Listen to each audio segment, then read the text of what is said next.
यास तूफान ने बिहार के किसानों की कमर तोड़कर रख दी है। 3 दिनों की भारी बारिश में किसानों की फसल चौपट हो गई।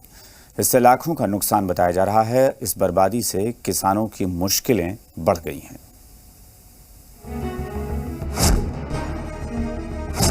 यास ने किसानों की कमर तोड़ी। बारिश से खेतों में लगी फसल बर्बाद।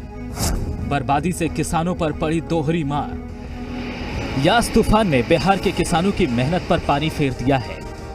खेतों में लगी फसल बर्बाद हो गई है और मुश्किलें किसानों की बढ़ गई है। ये पटना सिटी का जल्ला इलाका है। कहते हैं पटना शहर की जो सब्जियां मिलती हैं इसी इलाके की होती हैं, लेकिन आज यास तूफान ने यहाँ के खेतों में लगी सब्जियों को डुबो दिया है। दीदारगंज के इलाके में मौजूद हजारों एकड़ में लगी फसल चौपट हो गई है, जिससे किसान परेशान हो गए हैं। पट्टा पर खेती करता हूँ, खुद का खेती नहीं है, पट्टा पर लेता हूँ। इसमें कुछ कर्ज लेकर भी लगाता हूँ, कुछ अपना रहता है लगाता हूँ, और वो सब डूब चुका है। क्या चाहते हैं आप? चाहते हैं यही कि राज्य सरकार हमारी कुछ मदद करे, ताकि हम फिर अगला साल फिर कुछ फसल लगाएं, ताकि हमारे घर का दाल रोटी चल सके। किस तरह का फसल लगाए हुए थे? कदुआ था, चुकंदर था, प्याज था। प्याज भी डूब गया है। नुकसान हुआ है काफ़ी? हाँ, काफ़ी नुकसान हुआ। मुजफ्फरपुर में भी यास का कहर टूटा है। कांटी और मीनापुर प्रखंड के किसानों पर ऐसी मार पड़ी है कि उन्हें समझ में नहीं आ रहा कि क्या करें। खेतों में लगी फसल बर्बाद हो गई है। बारिश इतनी हुई है कि पानी में फसलें डूब गई हैं। 15 कट्ठा के लगभग में था, वो दह गया। हाँ, अभी जो चुन कर जो उसमें से उखाड़ कर जो लाए हैं से यहाँ पड़ा हुआ है। हाँ, बाकी बात सब खत्म हो गया उसी में। वहीं कैमूर में 3 दिनों की बारिश किसानों पर भारी पड़ी है। रामगढ़ इलाके में करीब 50 बीघे में लगे तरबूज की फसल चौपट हो गई। किसानों की माने तो लाखों का नुकसान हुआ है, जिसकी भरपाई कैसे होगी पता नहीं। इस समय खरबूज का स्थिति जो है बहुत बिल्कुल खराब हो गया, सब बिल्कुल सड़ गया है। तो ये जो पानी का बारिश की वजह से 3 दिन में बहुत क्षति पहुंचा है किसानों यास तूफान आप लोग को बहुत ज्यादा क्षति बहुत काफी। खरबूज का स्थिति हुए बा कि 3 दिन का अंदर में जो बारिश हुआ, यास तूफान जो नहीं बा। हाँ, तो उसी से हम लोग को नुकसानी पहले का बहुत हुआ। खेत में सब पानी यहाँ पर लग गया है। तो ये पानी लगने से क्या होता है? पहले सब अब सब सड़ गया। यास तूफान की वजह से हुई बारिश ने किसानों को बर्बाद कर दिया। फसलें चौपट हो गई, लाखों का नुकसान हो गया। इसकी भरपाई कैसे होगी, यही सवाल किसानों के जहन में घूम रहा है। ब्यूरो रिपोर्ट, जी मीडिया।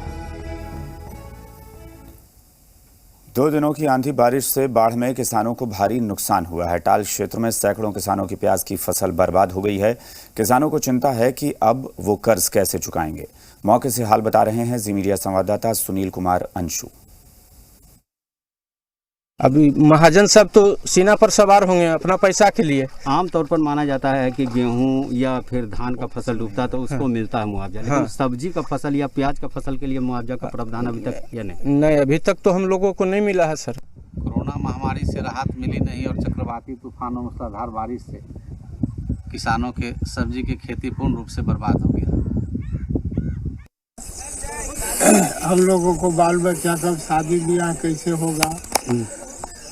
राम जी की इच्छा से मैंने घर में दाना रहने का भी नहीं ठिकाना है, तो सरकार आके हमारा घर निरीक्षण करके देख सके कि हम लोग कैसे परिस्थिति में गुजर रहे हैं।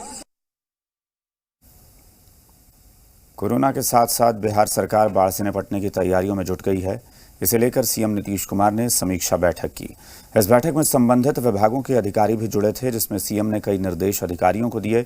समीक्षा के दौरान सीएम ने कहा कि एमपी, एमएलसी, एमएलए के साथ विभागों की बैठक प्रमंडलवार हुई थी, जिसमें जनप्रतिनिधियों की तरफ से बाढ़ से बचाव की तैयारियों को लेकर महत्वपूर्ण सुझाव दिए गए। इन सुझावों से बाढ़ पूर्व की तैयारियों में काफ़ी सहूलियत होगी। उन्होंने कहा कि सभी जनप्रतिनिधियों ने अपने अपने क्षेत्र में फीडबैक भी संबंधित विभागों को दिए हैं, इससे भावी योजनाओं के निर्माण में भी मदद मिलेगी। जनप्रतिनिधियों के सुझावों को ध्यान में रखते हुए सभी विभागीय कार्य करेंगे। सीएम ने कहा कि क्षतिग्रस्त हुए सड़कों पुल पुलियों की पुनर्स्थापना को प्राथमिकता के साथ 15 जून तक पूर्ण करें। सीएम नीतीश कुमार ने कहा कि तटबंधों के ऊंचीकरण, पक्कीकरण और सुदृढ़ीकरण कार्य को तेजी से पूर्ण करें। बाढ़ सुरक्षा हेतु बचे हुए सभी कटाव निरोधक कार्य और बाढ़ सुरक्षात्मक कार्य को जल्द पूरा करें। सीएम ने निर्देश दिया कि विशेष अभियान चलाकर बरसात के पूर्व पुलियों की सफाई कार्य पूर्ण करें। पथ निर्माण विभाग और ग्रामीण कार्य विभाग बाढ़ प्रभावित इलाकों की सड़कों पर विशेष नजर रखेंगे।